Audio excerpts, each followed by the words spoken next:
素食餐厅伫第二代接手以后，重新打造用餐的环境，并且推出低温烹调的菜单，保持菜肴的美味甲营养，要让消费者食到美食兼顾健康。伫老热人西表演当中，天心园素食餐厅经过4个月改装，打造全新用餐的环境，10月初正式向大家见面。开业已经35档的天心园，最近改变经营形态，推出合餐素食，以天然食材料理出各种的养生菜式，强调低温煮食，保留上好的营养状态，要让消费者食到更加健康的饮食。素食的物件、菜的物件，比较讲的较碱性啦，对身体较健康。这肉食的东西呢，比较讲较酸性。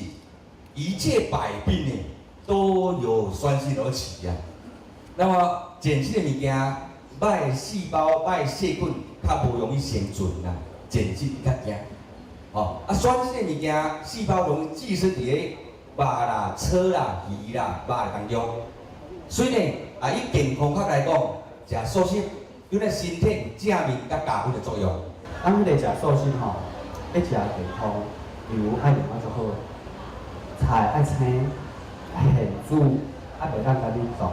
所以吼，阮介绍安尼合餐的方式，就是讲，我逐顿菜拢是人客来，厨师内底去煮出来的。因为我希望讲吼，互大家食菜的人，会当身体会当健康。今天重新开幕，当然包含我们的菜色，所有的设计都提升到一个层次。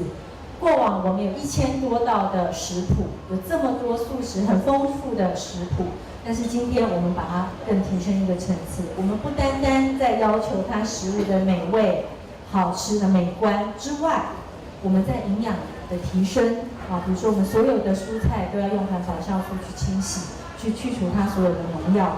那另外，尽可能的我们使用有机的食材、有机的蔬菜。低温烹调，让食物它的蔬菜的营养价值能够保留到最多。